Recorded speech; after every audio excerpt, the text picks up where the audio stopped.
รั้งแรกในชีวิตทอกเลยกราบทักทายสบายดีและก็สวัสดีพ่อแม่พี่น้อง FC เบิร์ดสุคน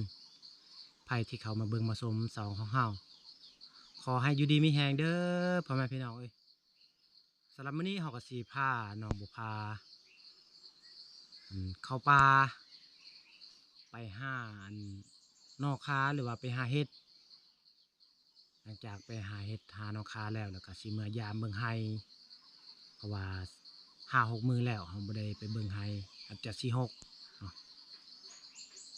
ไปทุกคนไปเบิ่งไปชมบรรยากาศในไห้หรือว่าในป่าเป็นจังไดเนาะ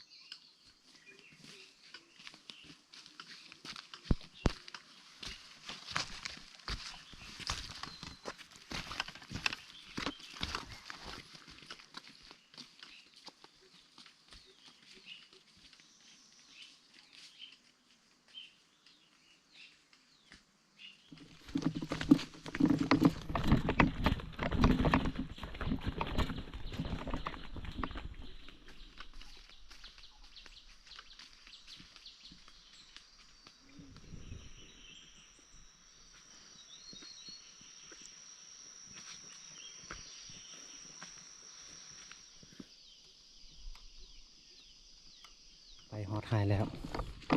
สิย่างไปเบิ่งเขาปงหรือจังหวัดทันปงเพราะว่าฝนตก3-4 มื้อแล้วโอ้เขาขึ้นแล้ว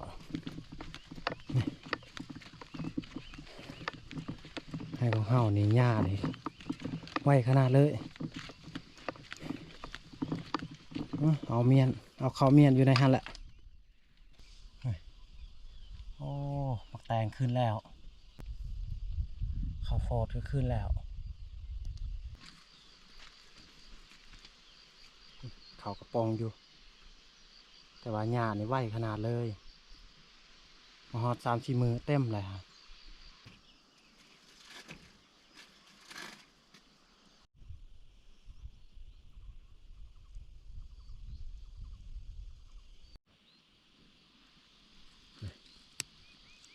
เขาของเฮากระปองไปแล้วเนี่ยโอ้ดูบังว่าไหนกูถ่ายฮะ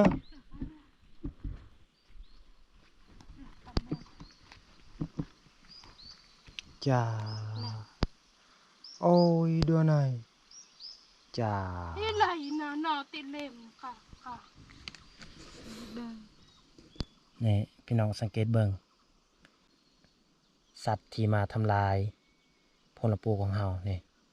จะแม่นนู่โตซ้ำนิ้วก้อยนี่แหละมักมาขดมากินแล้วก็ไม่เจือดพี่น้องเบิ่งอย่างบริเวณนี้เบิดเลยเนาะน้องบ่พาเบิดนี่เบิ่งจะแม่นตัวโน่ในขวดเนาะแม่นนี่พี่น้องเบิ่งสิท่ายให้พี่น้องเบิ่งมองเขาที่เฮาสักไว้นี่เบิ่งคักๆทุกคนนี่มันควรเอาแต่ละหูเลยที่เฮายอดเข้าไว้นี่ขวดไปเบิดนี่สัตว์ที่แปลกประหลาดที่มากัดมากินแนวพันธุ์เขาเฮาเสียวย่างมากินพี่น้องเอ้ยนี่มันควรกินแต่ละหูเลยเนี่ยนี่แหละถ้าเฮาอึดอยากเข้ายังมาทันคืนเป็นไรมันควรกินเบิดเลยก็เอาแบบนี้แหละจะแม่นตัวหนูซ้ำนิ้วก้อยนี่แหละ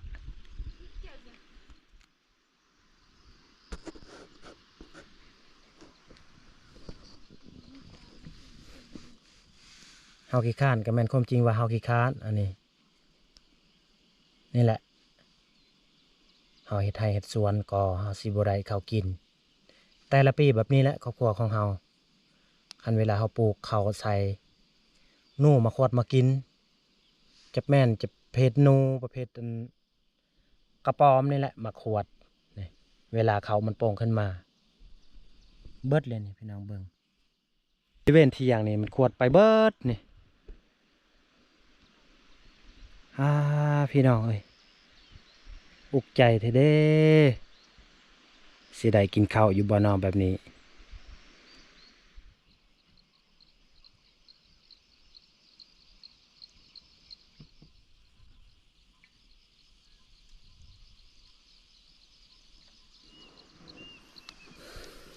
นี่พ่อแม่เอ้ยแนวนี้สิบ่เมื่อยซื่อๆเฮาเสียหญ้าบ่นี่คุมนี่เบิดเลยนี่ป้าพี่น้องเอ้ยเบิดมันขวดมันกินนี่นี่แนวฟันเขาโพด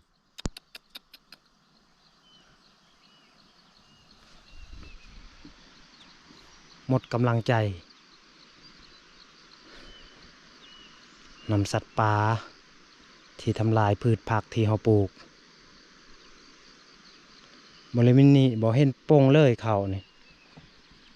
แต่ละต้นเลยมาขวดกินแนวพันธุ์เฮาไปเบิ่งเขาที่เฮาปลูกก็หมดกำลังใจพี่น้องเอ้ยว่าขี้ข้านก็ยอมรับว่าขี้ข้านพี่น้องแต่เฮาก็อยากหมดกำลังใจแบบนี้แต่ละคุมเลยแต่บ่ฮู้สัตว์อีหยังที่แปลกประหลาดที่มาขวดมากินแนวพันธุ์เขาที่เฮาหยอดไว้เวลามันโป่งส่ำนี้โอ้พี่น้องเอ้ย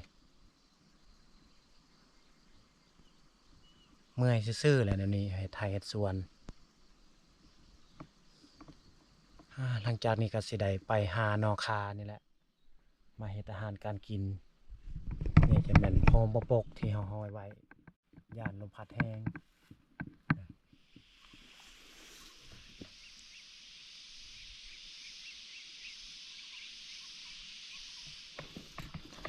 สิบุกไปตามป่าหญ้าคานี่แหละ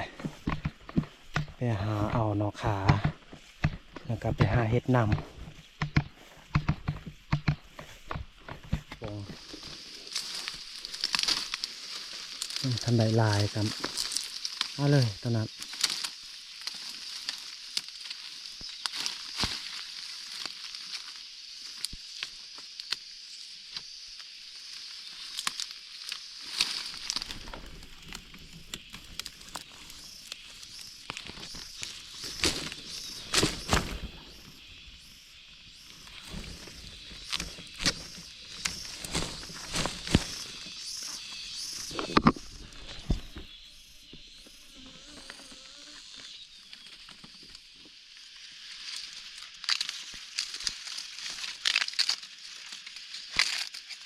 เอาหน่อคาบ่ได้เอาหน่อแคม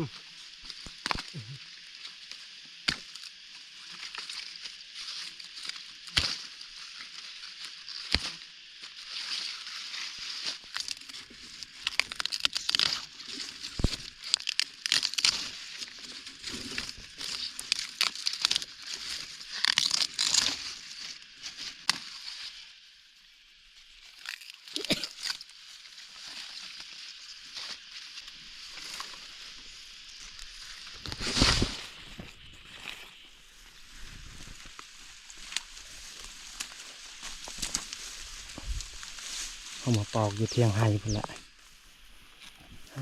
หน่อคาก็ยังบ่ทันโปงบ่ได้ลายซ้ำได้ซ้ำพอกิน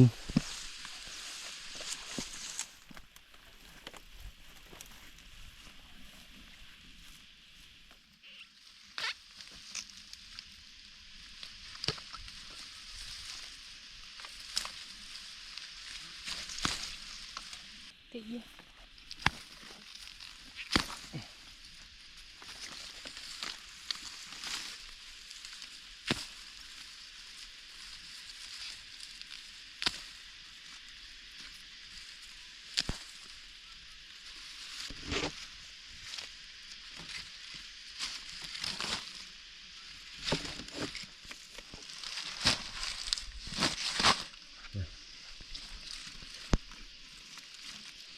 เอาได้หน่อคาได้บ่หลายพี่น้องเอ้ยมันบ่ค่อยมียังบ่ทันโปง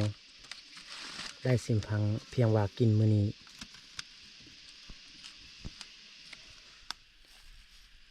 หลังจากไปเอานกคาแล้วนะครับสีไปตัดเอาพื้นมากองไว้อยู่ตารางเคียงไฮเพื่อว่าสบายเฮาดังยามพล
พอกินแล้วลายอยู่พี่น้องเอ้ยนกคา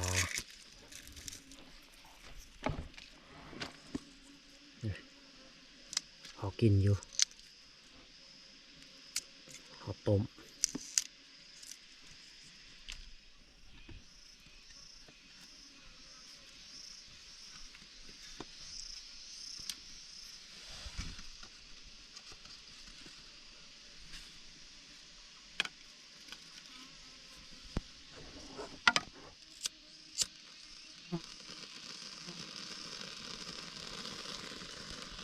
ไม่แปลกไม่แปลกเนี่ยดังสบาย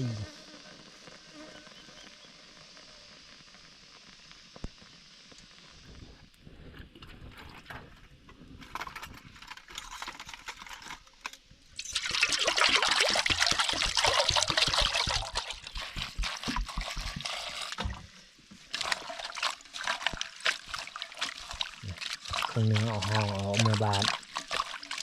เผื่อมันหลายแล้วสองคนกินมาเบิด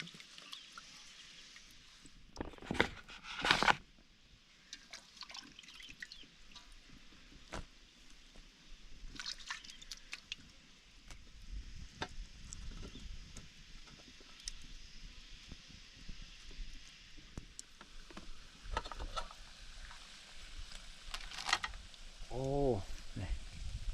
หมักพดแล้วก็ใส่กบแห้งกบหรือว่าเขียด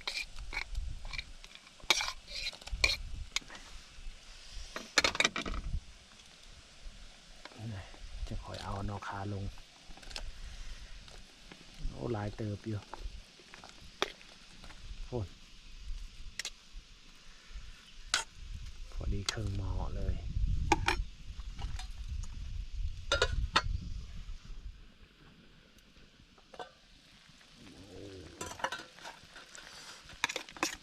น้ำผล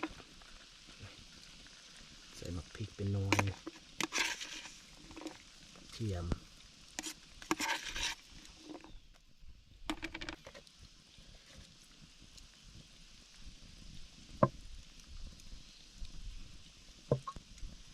น้ำปลา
โอ้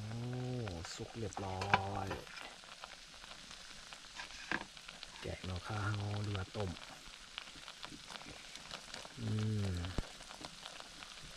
ใส่เครื่องหอม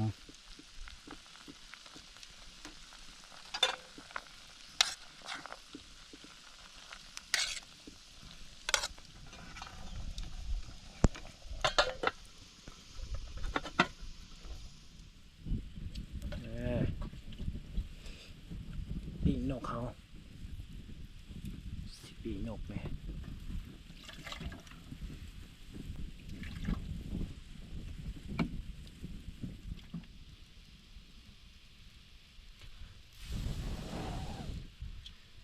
โอ้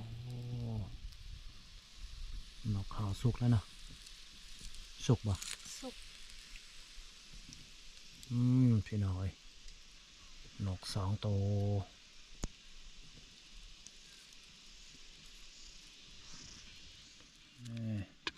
ปีกนกเขาครั้งแรกในชีวิตได้กินปีกนกอีกนี่ผัดแกงบันนี้แกงนอกคา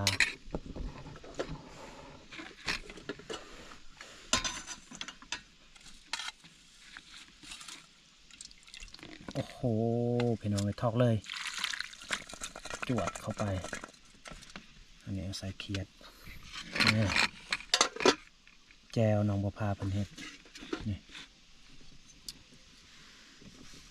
ใส่ข้าวเฮาเด้ข้าวเฮาใส่ตรงยางมาพ่อแม่พี่น้องกินข้าวน้ำกันกินข้าวเที่ยงนี่แหละกินนก2 ตัวแล้วก็ เย่ ต้มนกคาหรือว่าแกงนกคาเอาใส่กับเขียด เย่ไม่ทานยิง โอ้โหแซ่บ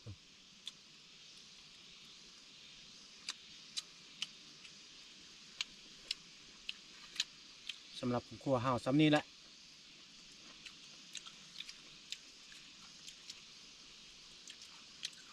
มีในไลน์พ่อแม่ที่เคยว่าคือบ่เฮ็ดกินส้มตำแต่น้องบัวพาเพิ่นกินได้อยู่แต่เฮากินบ่ได้แบบเผ็ดส้มหรือว่าเปรี้ยวเขากินบ่ได้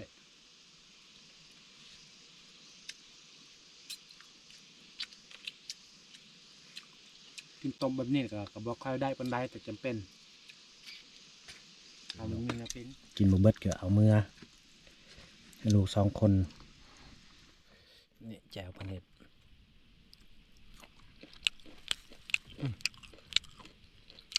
เอา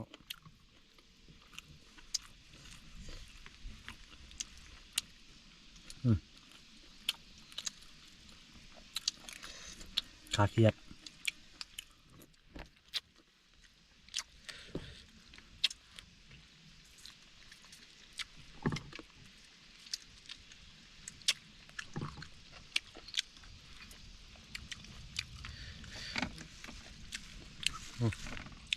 นอคา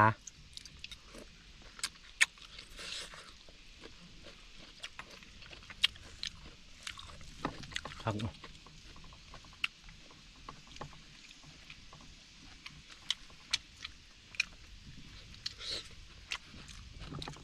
ช่วงนี้กับพอดีอิ่มกินข้าวเกี่ยมกลับบ้านเนาะเพราะว่ามื้อนี้ก็บ่มีหยังว่าสิพากันไปหานอคาแล้วก็สิไปเบิ่งอ่าข้าวที่เฮาซักไว้แล้วเนาะข้าวก็เบิดโตโน่ขอดกินเนาะแต่บ่ฮู้ในปีหน้าเฮาสิกินหยัง